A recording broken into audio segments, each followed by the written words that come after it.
Ahojte, ja som Lucia a dneska som si prizvala na krátky rozhovor môjho kolegu Ivana. Ivan, vitaj. Ahoj, ahojte všetci. A takto na úvod nám môžeš rovno povedať, že ako si u nás dlho v Astone? Dobrá otázka. By som to najradšej na prstoch spočítal, ale myslím, že je to rok a štvrť teraz. Určite, áno, rok a štvrť. OK. Čo ťa k nám prilákalo do Astonu, že prečo si sa rozhodol zrovna pre Aston? Ako prvé, čo by sa dalo povedať, by bolo, že super kávovar a pivo, ale nebola to pravda.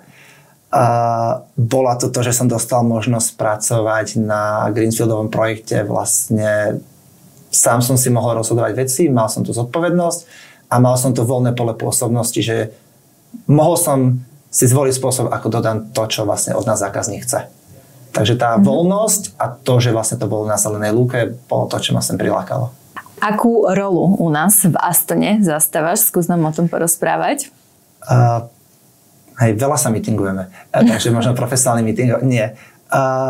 Asi skoro všetky, čo sa dajú v developerskom týme, nakoľko sme mali agilný tím v spolupráci s našim klientom, tak my si tie úlohy v rámci týmu rozdeľujeme viac menej rovnomerne, alebo teda každý je v niečom lepší, každý je v niečom horší, ale vždy je to tak, že každý robí všetko, takže v tíme máme teraz zastúpené nejakú úlohu backendistu, frontendistu, testera, v istej miere každý robí všetko. Ja som viac na ten backend a k tomu mi prišla teda úloha architektúry, to znamená, že kompletná architektúra v tom tíme a takisto som vlastne v komunikácii s klientom, to znamená, že nejaké, či už manažerské rozhodnutia alebo nejaké plánovanie, takže ešte aj v tom som zastúpený, takže mám toho celkom dosť.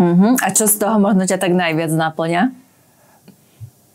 Ešte pred rokom by som povedal, že išiel som sem kvôli tomu developmentu a zlepšiť sa v tom developmente, že posunúť sa napríklad v tých cloudových technológiách, mať tu možnosť naozaj, že keďže si tú architektúru sám tvorím, tak si vyskúšať veci, ktoré by som sám chcel a zdokonaliť sa v nich, čo sa stalo, ale musím povedať, že posledné mesiace ma baví ten manažerský prístup, že ma baví vlastne to projektové, čiastočne, nazvime to v mojom podaní detské projektové riadenie, tak to ma začalo baviť v poslednom čase.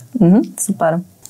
Skús nám možno troška opísať tým, že tá rola toho developera stále je u teba vo veľkej miere zastúpená.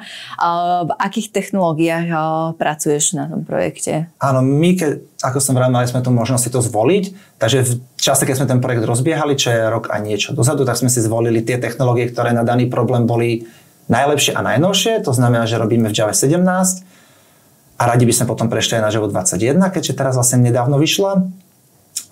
Spring Boot, ktorý je starý a taký už prerastený, tak sme vymenili za pekného Micronauta, o čom sme tu vlastne aj v Astone mali krásny Codebeer, takže kto chce, tak si môže pozrieť z našich poslucháčov.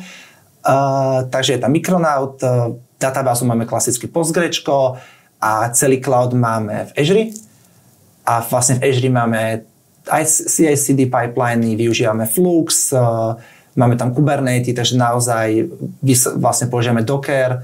Takže naozaj, že to, čo je dneska, povedzme, že to, čo vlastne všetci idú do cloudu, všetci idú do mikroservis, tak naozaj to využívame aj my.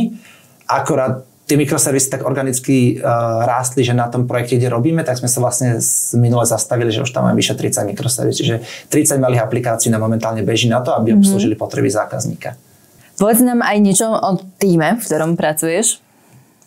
Tým je dynamický. My máme vlastne tú výbornú možnosť, že môžeme spolupracovať priamo so zákazníkom. To znamená, že my sme so zákazníkom ako jeden spoločný tím. To znamená, že zákazník napríklad dodáva nejaké testerské kapacity, zároveň vlastne dodáva tých business ownerov jednotlivých aplikácií a my máme tu možnosť s nimi dennodenne komunikovať, byť s nimi ako na stand-upe, tak na retrospektíve, napísať im priamo. Že tým z tohto pohľadu je ten tým veľký, ale keď sa budeme baviť len o Astone, tak v Astone máme vlastne business analytika a developerov a to sa mení v závislosti od toho, aká je aktuálna fáza projektu.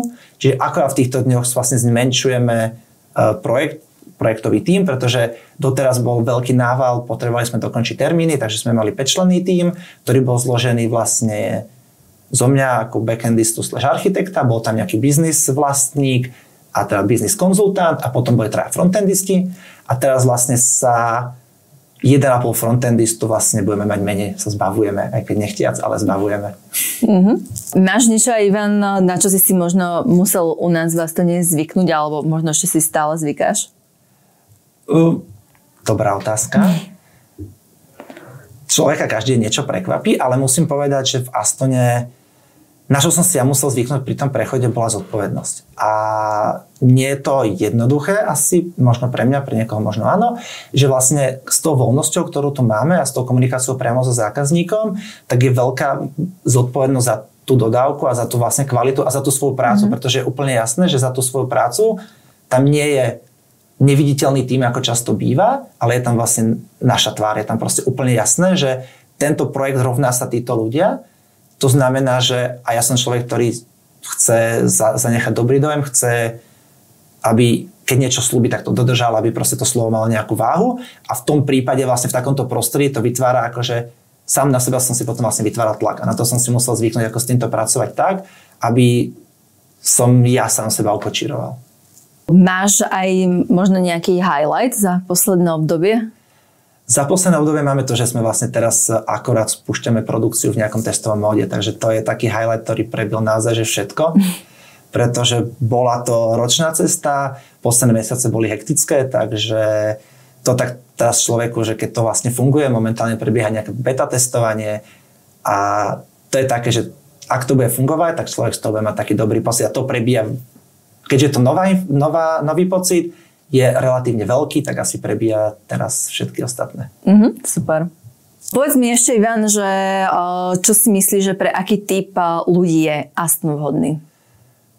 Myslím si, že Aston je vhodný pre veľmi špecifických ľudí a sú to ľudia, ktorí sú schopní pracovať samostatne, sú veľmi radi, nesú zodpovednosť za svoju prácu a majú radi istú formu voľnosti. Hej, naozaj to nie je podľa mňa práca pre úplne developera, ktorý má takto klapky a proste robí iba to, čo dostane na papieri, odrobí si svojich 8 hodín a odchádza domov. Myslím si, že to naozaj pre niekoho, kto si chce skúsiť, niesť trošku zodpovednosti za ten projekt a nehádzať zodpovednosť na niekoho iného, ale byť zodpovedný sám za to.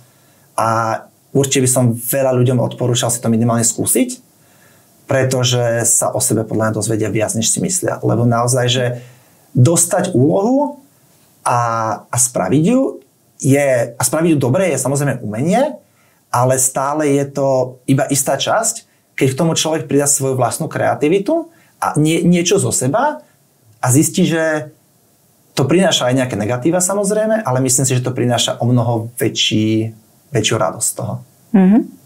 Čo by si odkázal takto na záver našim sledovateľom? To je veľká zodpovednosť teraz, ako niečo múdre na konci povedať tohto rozhovoru. Ja by som povedal len jednu vec, ktorú sa snažím žiť ja, a to je, že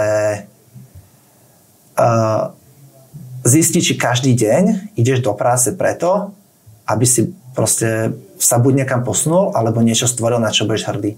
Že vlastne odkázal by som, aby zvažovali, na čo míňajú svoj čas, a či to je proste dobre určený čas, lebo ho máme obmedzený počet tých dní, tak nech ich využívajú čo najlepšie, ako vedia. No, tak to bola veľmi pekná myšlienka. Ďakujeme, Ivan. A ja ďakujem. A vám teda ďakujeme za pozornosť a Ivan aj teda za tvoj čas ďakujem. Za maličko. Majte sa pekne. Ahojte.